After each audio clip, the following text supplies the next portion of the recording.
Hey guys, what's up? It's Jeremy back for another video. I thought we'd do something a little different today. I'm doing my Blu-ray DVD update on Friday, but today I'm going to do my top 10 Criterion collection. If you're familiar with the Criterion collection at all, you'll know that they have actors that will give a list of their top 10 most influential films to them. So I thought I would do the same thing. And if you'd like me to review any of these, please let me know. I try not to talk too much about these movies because the type of person I don't want to know a whole lot about a movie. I just want to kind of see the trailer. I don't really want a synopsis because sometimes people give away too much. So I'm gonna try my best not to do that. I'm not gonna do these in spine number either, but these are my top 10 favorite Criterions. The first is an out-of-print title on a set called The Marriage of Maria Braun, and it is title 204. It comes in the BRD trilogy set, which goes for a pretty high number, being that it's a huge set, and also that it's out of print. It would normally go for like 80, I think, at Barnes & Noble, regular price in print. So the other two are pretty good. I don't really care for the third film too much. This is Lola. The second one's pretty good, but this is the one I really enjoyed the most. Kind of see on the inside there. I don't know if you really care about the inside or not, but it's all loaded. I mean, they're really loaded. There's even a fourth disc of special features that's jam-packed. I haven't gotten through all of it yet, but check that one out if you can. Next is the first Wes Anderson film I ever saw, and it's his first feature, and it is Bottle Rocket, starring both Luke and Owen Wilson, and also James Caan. It is a spine number 450. Just a great kind of like comedy crime thriller, I guess. Almost not even a thriller, but it's definitely a comedy crime movie. Check it out, Bottle Rocket. Really, really highly recommend this one. I really like it. Next up is my favorite Kurosawa film. It's an out-of-print title as well. Number 316. That is Akira Kurosawa's Ran. It's got two discs. The first disc has an audio commentary and like an introduction of the film by Sidney Lumet, who was since passed away. It's got 7 or 8 features on the second disc, as well as a pretty nice sized booklet.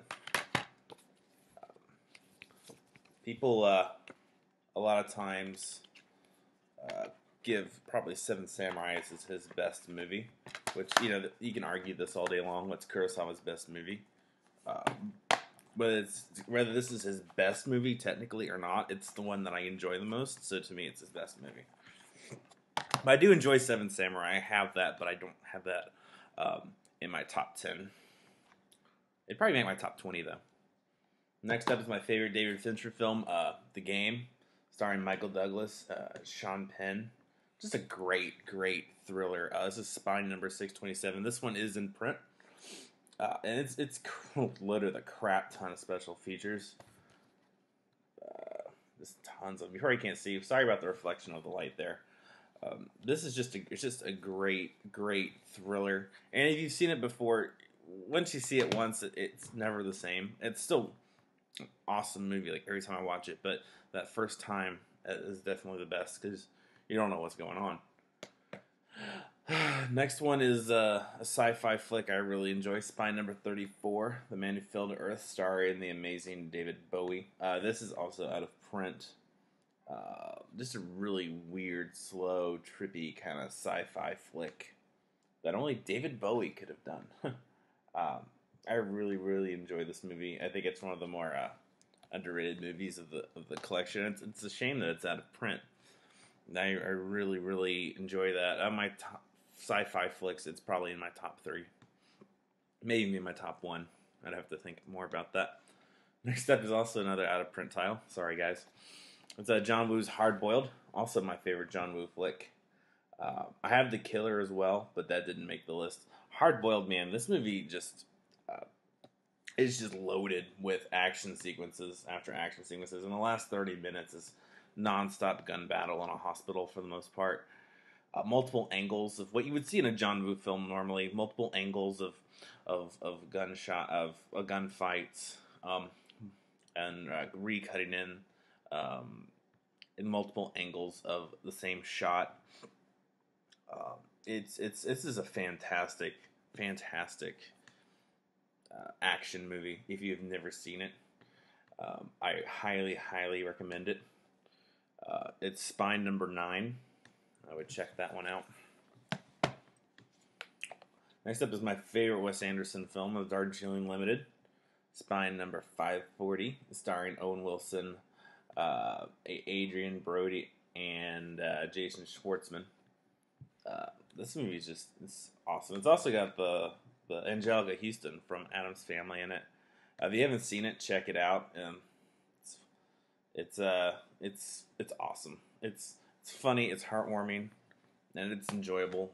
It's great all around. There's also a short too for that. It's about 15 minutes or so with Natalie Portman and Jason Schwartzman starring in that. It's pretty cool. Next up is Night of the Hunter. I love this movie. If you haven't seen this movie, you should. Spine 541. It's really just about a guy claims to be a preacher who is a criminal and has one of his partners in crime steals $10,000 and hides it with his children, with his being the man who stole the money. And the man dies. I know I said I wouldn't talk too much about this, but the man dies, leaving behind 2 children and a widow. And this man comes along, played by, I believe it's Robert Mitchum, and he basically is trying to get the $10,000 back. So he infiltrates himself into their lives, and through a series of events, ends up having to kind of duel with the kids, basically, to get the money back. And I'm trying not to give away too much at the end there, but check it out. This is an awesome flick. You'll never think of a certain him the same way ever again. Next up, I'm going to give you Fritz Lang's M. I love this movie. This movie is just excellent in so many ways. It's really kind of like a who murdered this guy type thing. It was kind of like a mystery flick. I don't want to give away too much, so I'm going to be kind of brief with the description of it. There's a English language version of this. I've never watched it, but I've only watched the German version, and this movie is really good. So check that out, please. If you're gonna watch one in the collection, I say watch that more than likely. And last but not least, another out of print title. This is Rob Reiner's This Is Spinal Tap. It's a rockumentary, a faux rockumentary, I guess. It's two sides of features, and it's one of the only. I think it's the only Criterion title that's double-sided. This movie's hilarious, dude. Just check it out. It's got Christopher Guest, Michael McKean, Harry Shearer, Rob Reiner, June Chadwick, Tony Hendra, Bruno Kirby. Obviously, the 2 most famous names on there are going to be Michael McKean and Rob Reiner. Check this out. This movie's hilarious. I know you can find there's an MGM version of this as well. This is also is a little pricey, but check this one out, please. So again, my top 10 would be This Is Spinal Tap, The Night of the Hunter, The Darjeeling Limited, Hard Boiled, Ran by Kurosawa, Rainer Werner Fassbinder's The Marriage of Maria Braun, Fritz Lang's M, The Man Who Fell to Earth, which also stars Rip Torn, David Fincher's The Game, and Wes Anderson's Bottle Rocket. And I know I have 2 new subscribers. Thanks, guys, for subscribing to my channel. I really appreciate it. Please let me know what your top 10 Criterion titles may be. And if you want me to review any of these, please do, and I'll give it a watch and get to that.